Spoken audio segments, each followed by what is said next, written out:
ओम शांति दर्शकों, फिर से आप सभी के सामने हम आकर के पहुंच चुके हैं। आप सभी को बहुत बहुत स्वागत और अभिनंदन आज का विचार सागर मंथन सत्र में।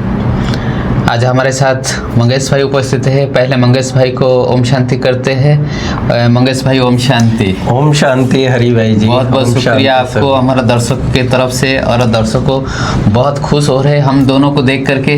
हमारा जोड़ी भी बहुत अच्छा है लगता है। हाँ जी, नहीं आप क्या सोच रहे हैं? बराबर हमारा विचार सागर मंथन भी अच्छी तरह चल रहा है, मेरे को लग रहा है। हाँ जी। तो कल का जो मुरली था, मेरा एक प्रश्न रह गया था। तो मीठे बच्चे में था, तो बाबा ने कहा तुमने रावण के मत पर चल करके जो ग्लानि करना, बाप का ग्लानि करना शुरू कर दिया, तो जिस कारण से भारत कौड़ी मिसल बन गया। और अभी क्या करना है? अभी बाप कहते हैं कि तुम्हें मुझे अच्छी तरह पहचान करके मुझे याद करो, और याद करने से तुम धनवान बन जाएंगे। लेकिन धनवान याद करने से धनवान कैसे बनते? अब बताइए। बड़ा सोचने का पॉइंट है ये। धनवान कैसे, याद करने से धनवान कैसे? हम अगर कमाई करते हैं और मेहनत करते हैं, जाके नौकरी करते हैं, हमको कुछ पैसा मिलता है, कुछ धन मिलता है। हाँ, लेकिन याद करने से हम धनवान बन जाएंगे, कैसे है? जरा आप थोड़ा डिस्क्राइब कीजिए ना। हाँ, इस पर मेरा जो विचार चलता है हरि भाई जी कि सबसे मुख्य बात है, याद से जो है ना आत्मा पावन बन जाती है। पावन बन जाती है। हाँ, और आत्मा पावन बन गई तो नेचुरली और आत्मा में बाबा के याद से ही बाबा के गुण और शक्तियां भी हमारे में आएंगे। आपका विचार सागर भी सुनेंगे, लेकिन मुझे जो चल रहा है कि इस याद से एक तो आत्मा पावन होने के कारण ऑटोमेटिक प्रकृति आपकी दासी बन जाएगी। हाँ, तो इसमें आपकी सारी प्राप्तियां, न सिर्फ धन की बल्कि A to Z प्राप्तियां जीवन के लिए जो चाहिए, श्रेष्ठ जीवन के लिए, वो सारी ही, इवन प्रकृति भी हमारी दासी बन जाएगी। प्रकृति हर प्रकार का सुख देने लग जाएगी। आप बताइए, आपने क्या सोचा? अच्छा, मेरा विचार यही है कि धनवान बनने के पीछे हमको थोड़ा मेहनत करना पड़ता है। बराबर है। जैसे हम लक्ष्मी नारायण का जो चित्रों में देखते हैं, उनको कुबेर संपत्ति के मालिक कहते हैं। तो यहाँ से क्या है, जो चीज हम कमाई करते हैं वो ट्रांसफर होता है भविष्य के लिए। हाँ जी। जो अभी जितना हम याद करेंगे वो याद फिर परिवर्तन होकर के हमको धन के रूप में मिलेगा। जैसे ज्ञान धन, ज्ञान धन हमारा जितना अपने अंदर स्टोर करके रखेंगे वो फिर हमारे साथ ही ट्रांसफर होकर के जाएगा हमारा आत्मा के साथ, और फिर वो रिटर्न में हमको धन के रूप में मिलता है। ऐसे भी याद एक प्रकार टूल्स है। ज्ञान धन को जैसे हम इकट्ठा करते हैं, ज्ञान धन के आधार से हम जो याद करते हैं, याद के बल से हम क्या है सारा विकर्म को विनाश करते हैं, बिल्कुल प्योर बन जाते हैं। और हमारा जो टाइटल है सर्वगुण संपन्न, 16 कला संपन्न, संपूर्ण निर्विकारी, अहिंसा परम धर्म, उसको हम प्राप्त जब करते हैं तो ऑटोमेटिक हमारे पास सारे धन, जो आप जैसे कहा सारे प्रकृति दासी बन जाएंगे, ऐसे भी सारे प्रॉपर्टी के हम मालिक बन जाएंगे। मालिक बनना अर्थात धनवान बनना। तो विश्व के जब मालिक हम बन जाएंगे, सिर्फ एक ही उपाय है, याद के बल के आधार से विश्व के हम मालिक बनते हैं। मालिक बनने के कारण से हम धनवान बन जाते हैं। चलिए फिर आगे हमारा मीठे बच्चे के ओर चलते हैं। आज तो हमारा शनिवार है, 2 तारीख ये मई मास का। तो शनिवार का दिन आपको याद है हम कौन सा दिवस रखे थे? शनिवार का दिन है क्रोध मुक्त शीतला देवी। अच्छा, क्रोध मुक्त शीतला देवी बहुत अच्छा पॉइंट है। शनि देव को ज़्यादातर शनिवार का दिन मानते हैं, तो इसीलिए इसको रखा गया कि क्रोध से मुक्त होने के लिए एक बहुत अच्छा गुण को अपनाएंगे, वो है रहम दिल का। अच्छा, रहम दिल का भावना रहे, करुणा की भावना रहे और कल्याणकारी की भावना है। और ये तीनों गुण अगर अपने पास अगर रहे तभी हम क्रोध मुक्त और शीतला देवी बन सकते। शीतला देवी का हमेशा ही ऐसे जो मुद्रा में रहते ऐसे हाथ को आगे करके तथास्तु करते हैं और साक्षी दृष्टा स्थिति भी रहता है। तो इसलिए आज का दिन एक होमवर्क के रूप में लेंगे। हम किसी को एक तो ग्लानि नहीं करेंगे, किसी का ग्लानि नहीं करेंगे। दूसरा है रहम दिल और कल्याणकारी भावना, करुणा की भावना सभी के प्रति रखेंगे और शीतला देवी बन करके। ठीक है ना? चलिए आगे चलते हैं मीठे बच्चे की ओर। आज बाबा ने कहा है इस ड्रामा में विनाश की भी भारी नोंद है। तुम्हें विनाश के पहले कर्मातीत बनना है। वैसे दुनिया ये विनाश शब्द से जो है ना डर लगता है। तो बाबा कई बार कहता है कि परिवर्तन। आज भी आजकल हम लोग भी ये शब्द यूज करते हैं कि परिवर्तन। एक्चुअली बात वही है, लेकिन विनाश तो क्या, इसको तो महाविनाश कहा जाएगा, महापरिवर्तन कहा जाएगा। क्योंकि ये कल्प बदल रहा है पूरा अभी। लेकिन बॉम्ब्स तो गिरेगा, नेचुरल कैलेमिटीज भी होगी, सब होना ही है। ये एक्यूरेट ड्रामा तो होगा ना। नहीं, हाँ जी। तो विनाश के लिए ये सब जो होगा तो उसमें हम इतना पुरुषार्थ है, हम भी तो थोड़ी रहेंगे, हम भी तो जाएंगे ना। जाएंगे, लेकिन बाबा कहते हैं उससे पहले तुमको कर्मातीत बनने का। अच्छा, कर्मातीत का अर्थ क्या है? कर्मातीत बनना माना कर्म का कोई भी बंधन नहीं रहेगा। बंधन आपको बांधे नहीं, खींचे नहीं, यह है कर्मातीत का। क्योंकि उस विनाश की घड़ी में जब चारों ओर हलचल होगी, तब अगर हमारी कर्मातीत अवस्था होगी तो ही हम बाबा की याद में रहकर शांत शीतल रहेंगे। नहीं तो जैसे सारे दुनिया पीस जाएगी, हम भी पीस जाएंगे उसमें, हम भी त्राही त्राही करेंगे। अच्छा, हाँ, इसलिए तो इसमें जो कर्मातीत मैं समझता हूँ कर्म युक्त अतीत। हाँ जी, कर्म से परे रहना, कर्म बंधन अपने को नहीं खींचे। हाँ, कर्म से परे नहीं, कर्म करना है, ऐसे नहीं क्या हम कर्म को छोड़ देंगे। बिल्कुल, कर्म करते हुए कर्म का जो फल है उसके प्रति आसक्ति न रहे, इस अवस्था को कहते हैं कर्मातीत स्थिति, जैसे उपराम स्थिति। हाँ जी, ठीक है ना। और वो योग से ही बनती है हरि भाई। जी, योग से ही होता है। और प्रश्न है आज की मुरली का कि बाप के किन शब्दों की कशिश सम्मुख में बहुत होती है। सम्मुख शब्द ये बहुत अच्छा है, बीच बीच में आता है सम्मुख। बाबा के हम सम्मुख है। तो ये बाबा ने कहा कि जब बाबा ये कहता है सम्मुख बैठ के, खास करके भी उस समय जब साकार में या अव्यक्त में भी हमने पालना ली बाबा की, तो जब बाबा सम्मुख बैठ के कहता है कि मेरे बच्चे, वाह, मेरे बच्चे के साथ ही और एक चीज मेरे को याद आता है।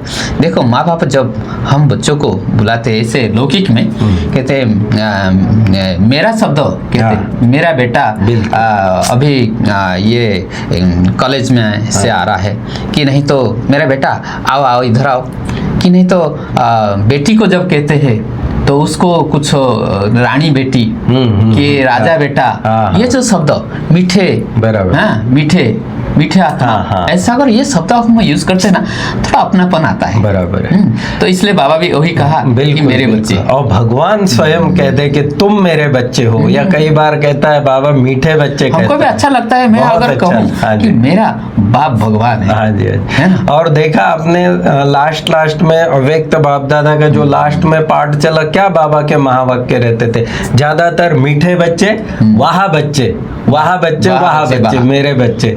तो ये बड़े दिल को छूने वाले। और ये जब बाबा ने कहा ना तुम मेरे बच्चे हो, तो ही आत्मा में इन बुराइयों को, विकारों को जीतने की शक्ति आई, उस राह पर चलने की शक्ति आई। हम क्या है, जो विकार के ऊपर जो आपने कहा, विकार को दमन करने के लिए भगवान यहाँ नहीं कहा, हाँ, उसको सुधारने का है, परिवर्तन करने का। हमारा अंदर से काम, क्रोध, लोभ, जो अहंकार, ये 5 विकार है। हाँ, अभी कैसे आया एक्चुअली हम अगर देखेंगे तो आत्मा बिल्कुल प्योर है, उसके अंदर कोई लेप छेप नहीं है ये जो विकार का। बाकी धीरे धीरे जो वाम मार्ग में उसके आधा कल्प जो आए, उस कारण से हमारे अंदर से विकार पैदा हो गया। और अभी भगवान भी हमको ये विश्वास दिलाते हैं कि ये जैसे एक मिरर होता है जो कांच के ऊपर जैसे धूल लगा है, ऐसे भी लगी हुई है, तो उसको आप भी साफ कर सकते हैं। और ज्ञान योग के आधार से हम अगर साफ कर देंगे तो हम बिल्कुल प्योर बन जाएंगे। ऐसे नहीं कि प्योर नहीं बन सकते, 24 कैरेट सोना भी बन सकते, तो इसलिए बनिया लोग क्या करते हैं, उसको आग में डालते हैं। ये तो योग अग्नि है, योग अग्नि में हम अगर डाल देंगे अपने आत्मा को, हम भी प्योर बन जाएंगे। इसमें कोई दिक्कत नहीं है, हम कर सकते हैं। जो हो गया तो हो गया, कोई और नहीं। भगवान इसलिए हमको बहुत प्यार से समझाते हैं और कहते हैं मेरे बच्चे, मीठे बच्चे, कह करके कहते हैं ये जो विकार है ना, विकार से मुक्त रहो। कितना अच्छा तरीका से भगवान समझाते हैं। बाबा कहता है दुनिया वाले भी अब समझ रहे हैं कि वर्तमान में, अब पहले कहते थे कि ब्रह्मा कुमारी वाले विनाश की बातें करते हैं, अभी दुनिया वाले खुद ही कह रहे हैं कि ब्रह्मा कुमारी जो कह रही वो राइट कह रही है। क्योंकि हालात ही ऐसे हैं। आप देखो वर्ल्ड में कहीं भी शांति है ऐसा कहीं भी नहीं है। कहीं कोई देशों के बीच में, कई राष्ट्रों के बीच में, कहीं देश के अंदर अलग अलग प्रकार से इतना मतलब दुख अशांति का वातावरण है, नाजुक परिस्थिति बिल्कुल के कारण से सब हो रहा है। और ये देखो अभी जो हमारा दिल्ली में एक संत सम्मेलन हुआ था, संत लोग जो पहले इसको विश्वास नहीं कर रहे थे ब्रह्मा कुमारी के तरफ से और मुंह मोड़ करके चले जाते थे, अभी वो लोग भी कह रहे कि आप लोग ही दुनिया को बदलने के लिए एक ही मात्र संस्था हो। बिल्कुल। और ये जो बाबा ने कहा कि दुनिया वाले ये भी समझेंगे कि अभी विनाश का समय नजदीक आ गया है, और वो ये भी उनको अंदर से फीलिंग आएगी, जैसे आपने साधु संतों का नाम लिया तो उसमें कईयों को ये फीलिंग है कि परमात्मा गुप्त रूप से अपना कार्य सृष्टि पर कर रहे हैं। सृष्टि परिवर्तन का या नव युग की रचना का, सतयुग की रचना का वो कार्य बाबा कर रहे हैं। महसूस हो रहा है। बिल्कुल बिल्कुल। तो शिव बाबा कैसे बैठ बच्चों को समझाते हैं, बच्चे तुम मेरे हो। और फिर डिटेल में क्या समझाता है कि तुमने 84 जन्मों का पार्ट बजाया है, तुम जन्म मरण में आते हो, मैं जन्म मरण में नहीं आता हूँ। लेकिन आज बाबा ने एक नई बात कही कि बाबा कहता है मैं अजन्मा भी नहीं हूँ, लेकिन तुम्हारे जैसा जन्म नहीं लेता हूँ। परकाया प्रवेश करके परकाया जन्म लेते हैं ना, उनका दिव्य जन्म। हाँ, दिव्य अलौकिक जन्म कहा जाता है उसको। मातृ गर्भ में वो नहीं आता। हाँ जी जी जी। तो बाबा कहते हैं मैं बूढ़े तन में परकाया प्रवेश करके फिर ज्ञान सुनाता हूँ। फिर बाबा ने कहा मधुबन में ब्राह्मणों का संग है। आज मधुबन की महिमा कह रहा है बाबा।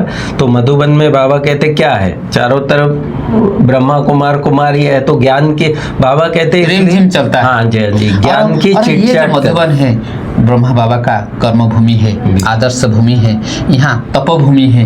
यहाँ का वाइब्रेशन यहाँ से ही सारा मुरली ही जाता है। यहीं से जैसे झरना का पानी ऊपर से अगर उसको छानना नहीं पड़ता है, तो ऐसे ये झरना का पानी ऊपर का हिस्सा जो अरावली के श्रृंखला में जो ये मधुबन है, वहाँ इसीलिए तो दौड़ करके सभी आते हैं, चारों तरफ से लोग आते हैं यहाँ, क्योंकि यहाँ का जो वाइब्रेशन, यहाँ का जो वातावरण सभी को आकर्षित करता है। और कोई ऐसे मशीन लेकर के आकर के यहाँ देखते हैं कि यहाँ का जो फ्रीक्वेंसी है 100 दिखाता है, और कोई संस्था में जा करके देखते हैं वहाँ से कहाँ 20-30 ऐसे रहता है। वही मशीन में एक सुई जैसे रहता है, उसमें मधुबन के जो आंगन के अंदर से अगर प्रवेश करते हैं तो 100% दिखाता है। ऐसे भी उसको एग्जाम करके देखा है।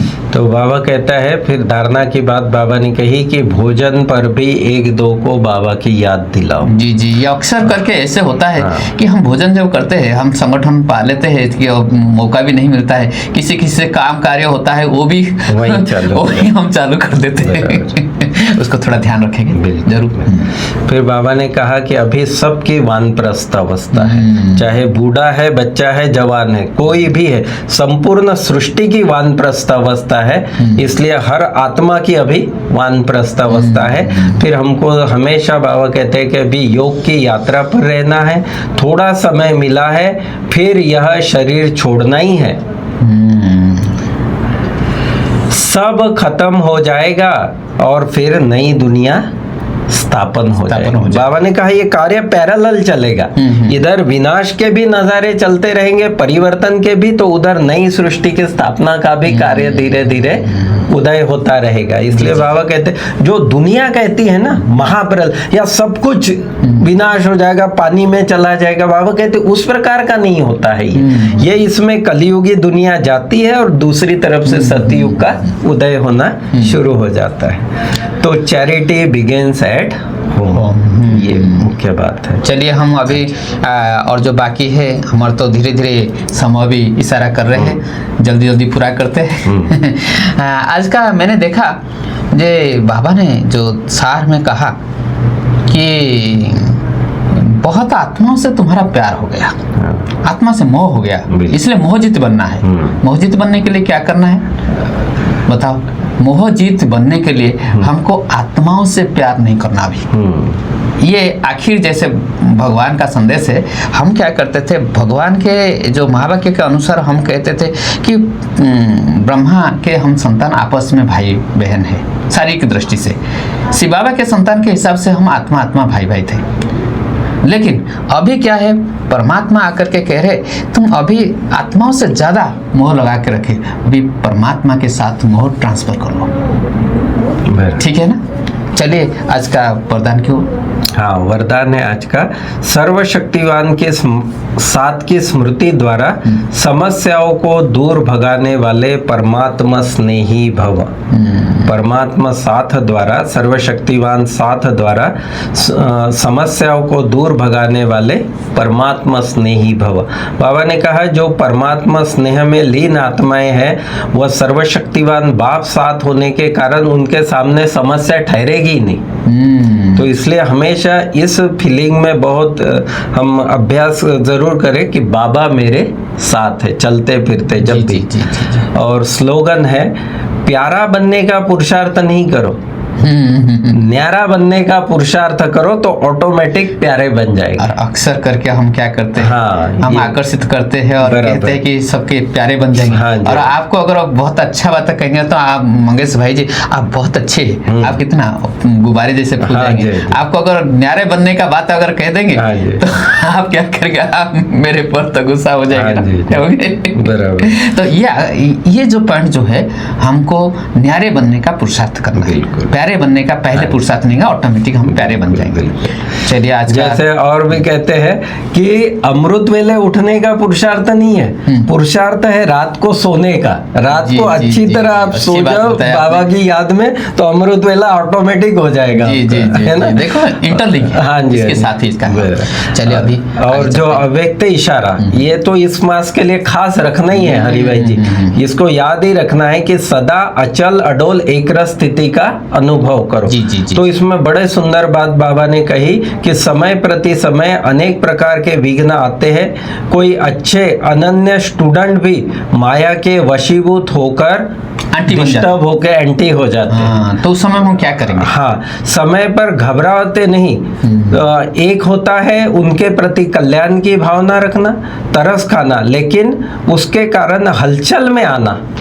कईयों को, ब्राह्मणों को संकल्प चल जाते हैं ना कि भाई ये इतना पुराना था, ये ऐसे हो गया, ऐसे चले गए। बाबा कहते हैं तुमको हलचल में आकर इस प्रकार के संकल्प चलाने की कोई जरूरत नहीं है। तुम स्थिर रहो, अचल अडोल रहो और उनके प्रति शुभकामना रखो। बहुत बहुत शुक्रिया। आज आपने भी बहुत अच्छी तरह से विचार सागर मंथन किए। हमारा तो समय हो चुका है, तो दर्शकों को हम कहेंगे कि विदा जल्दी जल्दी दे दे, है ना? हाँ दर्शकों बंधु, आज का कार्यक्रम कैसे लगा आप लोग जरूर कमेंट के साथ ही हमको बताएंगे।